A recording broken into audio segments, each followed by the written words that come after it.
Karnataka high court ने आज सुधीर चौधरी के परखच्चे उड़ा दिए। यूं कह लीजिए कि आज तक पर ब्लैक एंड व्हाइट शो करने वाले सुधीर चौधरी का कर्नाटक हाईकोर्ट के भीतर व्हाइट एंड ब्लैक हो गया, यानी सब कुछ साफ साफ बिना लाग लपेट के हाईकोर्ट के जज ने जमकर धोया। और इस धुलाई के दौरान क्या क्या बातें कही गई उन सब पर विस्तार से बात करेंगे और यह भी बताएंगे कि चौधरी को क्यों मिले 4 दिन। इसके साथ ही बात करेंगे सुप्रीम कोर्ट के चीफ जस्टिस डीवाई चंद्रचूड़ की। एक बार फिर से इनकी बेंच ने पत्रकारों को राहत देते हुए डबल इंजन को झटका दिया है। बात जम्मू कश्मीर की भी करेंगे और सवाल होगा कि क्या 56 इंच से लेकर नोटबंदी और 370 तक सब कुछ जम्मू कश्मीर के मामले में फेल हो गया। यह सवाल बेहद गंभीर है, ध्यान से सुनिएगा। उधर इंडिया गठबंधन द्वारा गोदी मीडिया के 14 लपटझंडिसों को बायकॉट करने के बाद सारे एक सुर में एक ही सवाल कर रहे थे और वो सुर था कि हम सवाल कर रहे थे। तो इस मामले पर भी इन सारे लपटझंडिसों से आज हम कुछ सवाल करेंगे। बेहद आसान सवाल होंगे मगर उनके लिए बहुत कठिन होंगे, ध्यान से सुनिएगा। और अंत में बात करेंगे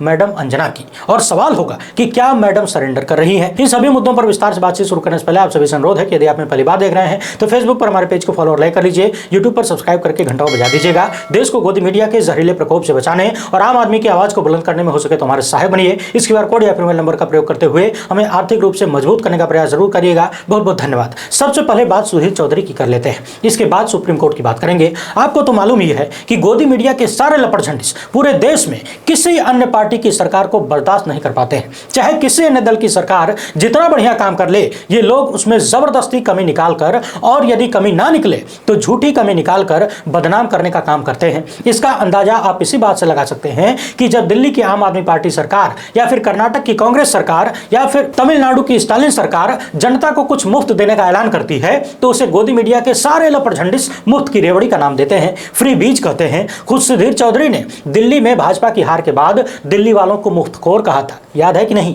यहां तक कह दिया था कि दिल्ली के लोग मुफ्त का खाने के आदी हो चुके हैं, इतने बड़े मुफ्तखोर हैं कि इन्हें देश से कोई मतलब नहीं है, इन्हें पाकिस्तान के डर से कोई मतलब नहीं है। इसी तरह की बातें सुधीर चौधरी ने कर्नाटक के बारे में भी कही थी और कर्नाटक की जनता जिसने भारतीय जनता पार्टी को नकार दिया, वोट नहीं दिया, चुनाव में सुपड़ा साफ कर दिया, उस जनता को सुधीर चौधरी ने निशाने पर लिया था। यह अलग बात है कि कर्नाटक में हिजाब से लेकर गाय तक और चाकू की धार तेज करने से लेकर जय बजरंगबली तक कोई नारा काम नहीं आया और कांग्रेस की मजबूत सरकार बन गई। लेकिन इन सब के बावजूद गोदी मीडिया के लपटझंडिस हार मानने को तैयार नहीं है। इनके हिसाब से क्या हुआ जो कर्नाटक के लोगों ने बीजेपी को नकार दिया, क्या हुआ जो कर्नाटक के लोगों ने कांग्रेस को अभूतपूर्व जीत दे दी। हम तो अपना काम करते रहेंगे और विपक्षी पार्टी की सरकारों को बदनाम करते रहेंगे। स्वावलंबी सारथी योजना जिसके तहत धार्मिक अल्पसंख्यकों को 50% सब्सिडी और SC/ST वर्ग के लोगों को 75% सब्सिडी देने का काम कर्नाटक की सरकार कर रही है ताकि जो बेरोजगार हैं वो कमाई करने वाले साधन खरीद कर अपना धंधा पानी चालू कर सकें, बेरोजगारी दूर कर सकें।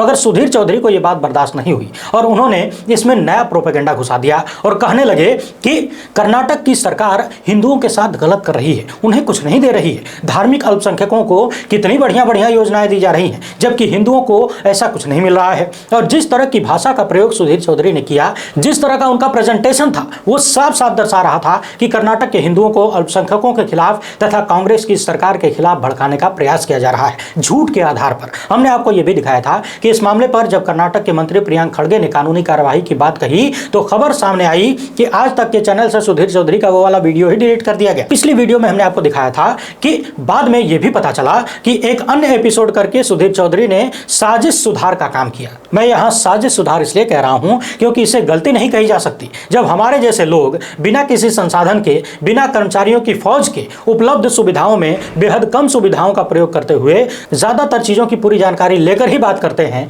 तो आज तक जैसे बड़े चैनल में सुधीर चौधरी को किसी एक योजना के बारे में गलत जानकारी मिल जाए या कम जानकारी हो, यह बात कल्पना से भी परे है। बहरहाल कर्नाटक में इनके खिलाफ भारतीय दंड संहिता की धारा 153A यानी धर्म के आधार पर विभिन्न समुदायों के बीच दुश्मनी को बढ़ावा देना और 505 यानी सार्वजनिक उन्माद फैलाने वाले बयान के तहत मामला दर्ज कर लिया गया। यहां ध्यान देने वाली बात यह है, इन अपराधों के लिए 3 साल की सजा का प्रावधान है। अब यह जान लीजिए कि जब इस मामले को लेकर सुधीर चौधरी और उनका चैनल हाईकोर्ट पहुंचा तो कर्नाटक हाईकोर्ट ने किस तरीके से बैंड बजाई है। हाईकोर्ट ने कहा कि समाचार चैनल आज तक के न्यूज एंकर सुधीर चौधरी के खिलाफ राज्य की योजना के कथित सांप्रदायिक कवरेज पर प्रथम दृष्टया मामला बनता है, यानी कि जिस तरीके की कवरेज इन्होंने की उस पर मामला बनता है, यह हाईकोर्ट का कहना है। जज ने सुनवाई के दौरान मौखिक रूप से कहा कि सरकार केवल अल्पसंख्यकों को स्कीम का लाभ प्रदान कर रही है और हिंदुओं को वंचित कर रही है, यह प्रथम दृष्टया जांच का मामला है। इस पर चौधरी के वकील ने कहा कि सुधीर चौधरी ने अपने कार्यक्रम में बताया था कि कर्नाटक सरकार ने बजट में दावा किया था कि ये योजना अल्पसंख्यकों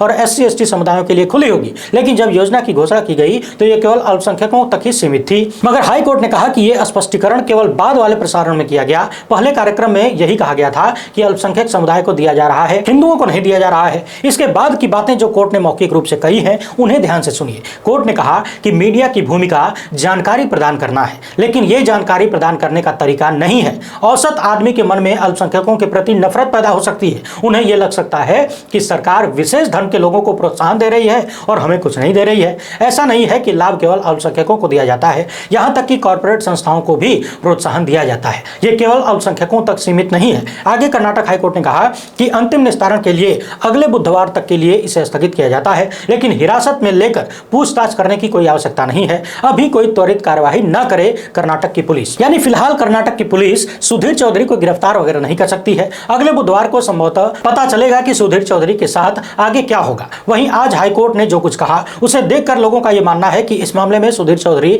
तगड़े वाले लपेटे में आ सकते हैं। मगर फिर भी यह देखना है कि कोर्ट उन्हें किस तरीके से राहत देती है और आगे कर्नाटक की सरकार और पुलिस इस पर क्या एक्शन लेती है। कर्नाटक में कांग्रेस की सरकार है और कांग्रेस समेत तमाम विपक्षी पार्टियों का जो गठबंधन है इंडिया, उसने सुधीर चौधरी समेत 14 न्यूज एंकरों के कार्यक्रम का बायकॉट किया है। वैसे ये सवाल देश भर से लगातार जनता पूछती है कि आखिर क्यों जिन राज्यों में विपक्षी पार्टियों की सरकारें हैं वे इन नफरती न्यूज एंकर्स के खिलाफ कार्यवाही नहीं करती। मामला बिहार का हो, पंजाब का हो, पश्चिम बंगाल का हो, कर्नाटक का हो, हिमाचल का हो, तमिलनाडु का हो या फिर किसी और का। हालांकि तमिलनाडु ने तो एक बढ़िया उदाहरण पेश करने का काम किया। जिस तरीके से नफरत और दंगा फैलाने का प्रयास एक सोशल मीडिया के कथित पत्रकार ने किया था, वो किसी भी रूप में देश के हित में तो नहीं माना जा सकता। जब गोदी मीडिया की चर्चा चली रही है तो उसको पूरा कर लेते हैं, फिर सुप्रीम कोर्ट की बात करेंगे। अपने बायकॉट की खबर सुनकर गोदी मीडिया के तमाम नफरती एंकर किस तरीके से बिलबिलाए हुए हैं और अपने बिलबिलाहट में क्या क्या लिख रहे हैं, ये हमने आपको अलग से एक वीडियो बनाकर दिखाया था। यदि आपने अभी तक नहीं देखा है तो अंबुज कुमार नाम से ये जो हमारा नया चैनल है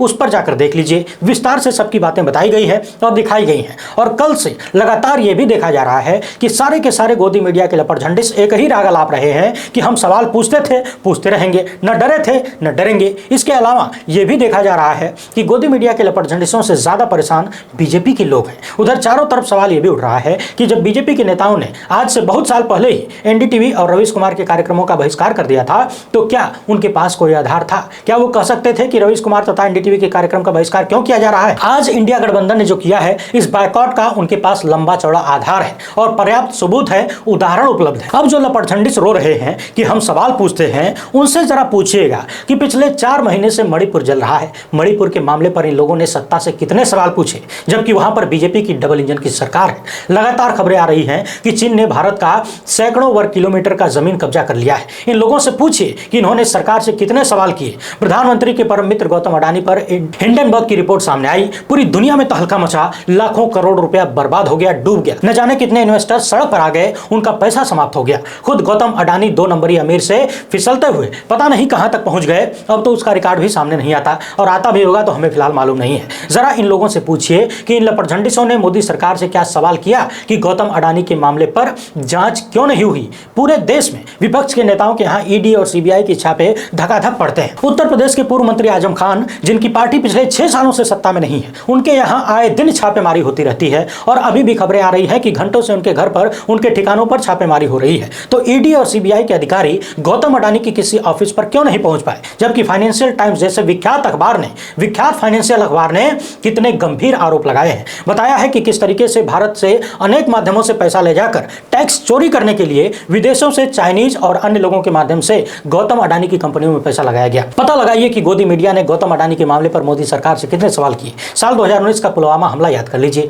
5 साल पूरे होने को हैं। हमारे देश के 40 जवान शहीद हो गए और इनके शहीद होने पर देश के प्रधानमंत्री ने घूम घूम कर देश भर में वोट मांगा था। क्या इस मीडिया ने कभी सवाल किया कि पुलवामा की जांच क्यों नहीं हुई? यदि हुई तो उसके लिए कौन जिम्मेदार था, किसका फेलियर था और जिसका फेलियर था क्या उसे सजा मिली? वरिष्ठ भाजपा नेता सत्यपाल मलिक ने इतने बड़े बड़े खुलासे किए, इतने गंभीर आरोप लगाए। क्या किसी गोदी मीडिया के एंकर ने सत्यपाल मलिक को बुलाकर इंटरव्यू लिया? क्या उनके सवालों पर सरकार से कोई सवाल किया गया? क्या पूछा गया कि जब सेना के जवानों ने 5 हवाई जहाज की मांग की थी तो उन्हें क्यों नहीं दिया गया? देश के प्रधानमंत्री के लिए जहाज खरीदने के लिए 8,500 करोड़ रुपया है, लेकिन देश के जवानों के लिए जहाज देने के लिए पैसा नहीं है। भारत में बेरोजगारी रिकॉर्ड स्तर पर है। गरीबी और भूखमरी का आलम यह है कि 80 करोड़ से अधिक लोग 5 किलो मुफ्त राशन के भरोसे जिंदा जिंदा हैं? क्या गोदी मीडिया के ये सारे लपड़झंडिस सरकार से जनता के इन मुद्दों पर सवाल करते हैं? क्या ये लोग कभी पूछते हैं कि जो सिलेंडर 410 रुपए का मिलता था वो 10 सालों के भीतर 1200 के करीब कैसे पहुंच गया? ये अलग बात है कि पिछले दिनों हाल फिलहाल में 200 रुपए कम कर दिया गया है। रेलवे स्टेशन से लेकर हवाई अड्डों तक तमाम सरकारी कंपनियों को जो निजी हाथों में सौंपने का कार्य हो रहा है वो क्यों हो रहा है? क्या गोदी मीडिया ने कभी पूछा कि सुभाष चंद्रा का 5000 करोड़ का लोन माफ किया गया, वो क्यों हुआ? 5000 करोड़ रुपया किसका है? इस देश की जनता का है। तो क्या इस देश की जनता से पूछा गया कि एक सेठ, एक बिजनेसमैन जो कि सत्ता का दोस्त है, उसका 5000 करोड़ रुपया माफ किया जा रहा है? करें कि ना करें?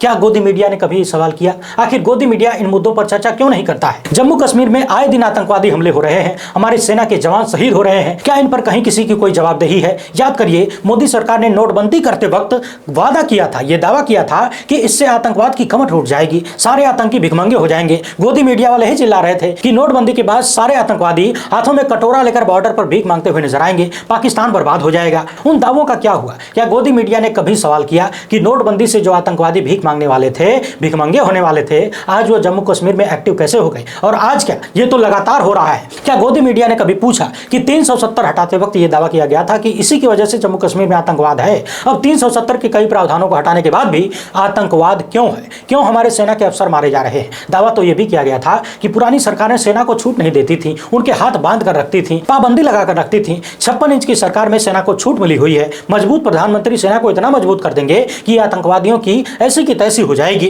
व्हाट्सएप पर आए दिन यह दावा किया जाता है कि मोदी सरकार ने सेना के जवानों को भर भर के बुलेट प्रूफ जैकेट दे दिया है, मगर आज ही एक शहीद की मां की जबान से यह बात सुनने को मिली है कि यदि उनके बेटे के पास बुलेट प्रूफ जैकेट रहा होता तो वो जिंदा रहे होते। उन्होंने ये भी पूछा है कि मैंने तो अपने बेटे को अपने देश के नाम पर न्यौछावर कर दिया, मगर देश की सरकार क्या कर रही है, मोदी सरकार क्या कर रही है? मोदी मीडिया ने उसको दिखाया, वो नक्शा दिखाया। क्या इन्होंने पूछा कि देश का कर्जा बढ़ के 3 गुना हो गया और कर्ज को लेकर एक नई खबर सामने आई है जो अभी तक आपसे छुपा कर रखी गई है, उसे हम अपने नए वाले चैनल पर विस्तार से दिखाएंगे। उस चैनल को जल्द से जल्द सब्सक्राइब कर लीजिए और गोदी मीडिया के उन 14 लपड़झंडिसों से पूछिए कि क्या वे लोग इन मुद्दों पर कभी सत्ता से सवाल करते हैं? देश की पहलवान बेटियां महीनों तक दिल्ली की सड़कों पर धरना देती रहीं, न्याय की गुहार लगाती रहीं, मगर उन्हें न्याय दिलाने के लिए आवाज उठाने की बजाय यही गोदी मीडिया के लोग उन्हें बदनाम करने में लगे थे। किसानों को याद कर लीजिए, किसानों को इन्हीं गोदी मीडिया वालों ने आतंकवादी और पाकिस्तान परस्त तक कह दिया था। एनआरसी का आंदोलन याद कर लीजिए,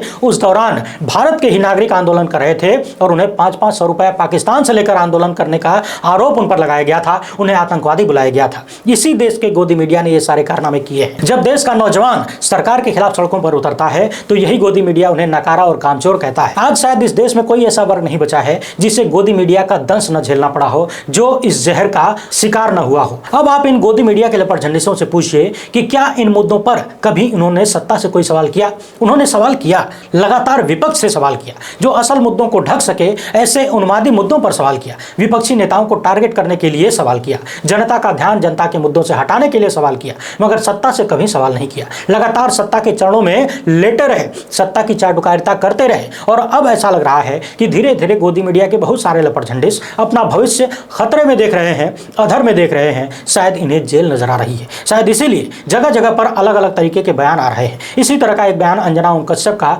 वायरल हो रहा है, जिसमें वो कहते हुए सुनी जा सकती हैं कि मैं इस बात को स्वीकारती हूं कि कुछ जर्नलिस्ट ने असाधारण नुकसान किया है, यानी ऐसा नुकसान जिसे सुधारा नहीं जा सकता। अपने तरीकों से ये पत्रकार झुकते झुकते रेंगते हुए नजर आए। मैडम ये भी कह रही हैं कि मौसम खराब है, पेटी बांध कर रहिए लेकिन टिके रहिए। मीडिया का महत्व बना हुआ है, लेकिन मैडम इस क्लिप में यह बताना भूल गई हैं कि उस रेंगने वालों में ये भी शामिल है। इन्होंने भी वही काम किया है जो जिसका आरोप ये औरों पर लगा रही है। जिस असाधारण नुकसान के लिए ये दूसरे पत्रकारों को जिम्मेदार बता रही हैं, उन्हीं में इनका नाम भी शामिल है, लेकिन अपना नाम नहीं बता रही हैं। बहुत सारे लोग ये भी कह रहे हैं कि गोदी मीडिया के लपड़झंडिस पलटी मार रहे हैं। क्या उन्हें सत्ता जाती हुई दिख रही है, इसलिए पलटी मार रहे हैं कि हमने जितना झूठ बोला है, जितनी नफरत फैलाई है, जितनी आग लगाई है, कहीं उसका दुष्परिणाम हमारे भविष्य को भी जला न दे, इसीलिए अब पलटी मारने को मजबूर हैं। वैसे हमने बहुत पहले ही कई वीडियोज में कहा था कि गोदी मीडिया के लपड़झंडिस सत्ता के बदलते ही नए सत्ताधीश के चरणों में नजर आएंगे। देखना यह होगा कि नए सत्ताधीश इन्हें अपने चरणों में जगह देते हैं या फिर इन्हें इनके किए की सजा देते हैं।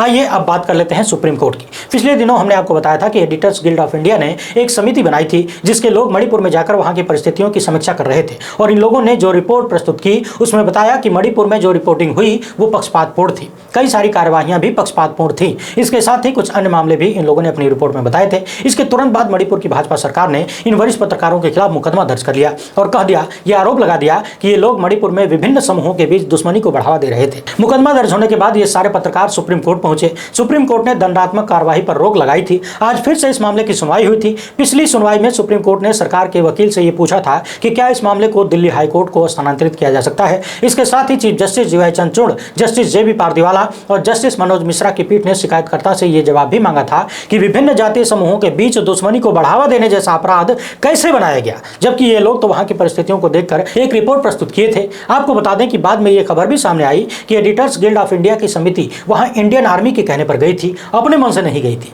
अब सुप्रीम कोर्ट ने इन पत्रकारों को और 2 सप्ताह के लिए दंडात्मक कार्रवाई से सुरक्षा प्रदान की है। यानी एक बार फिर से सुप्रीम कोर्ट के चीफ जस्टिस की पीठ पत्रकारों के हक में खड़ी हुई नजर आई है। इसके साथ ही सरकार के वकील ने कहा है कि यदि सुप्रीम कोर्ट चाहे तो पत्रकारों को दंडात्मक कार्रवाई से कुछ देख रहे हैं तो चैनल को सब्सक्राइब जरूर करिएगा। वीडियो को लाइक और शेयर करना आपकी जिम्मेदारी है। फिलहाल इतना ही। हमसे जुड़ने के लिए बहुत बहुत धन्यवाद। जय हिंद।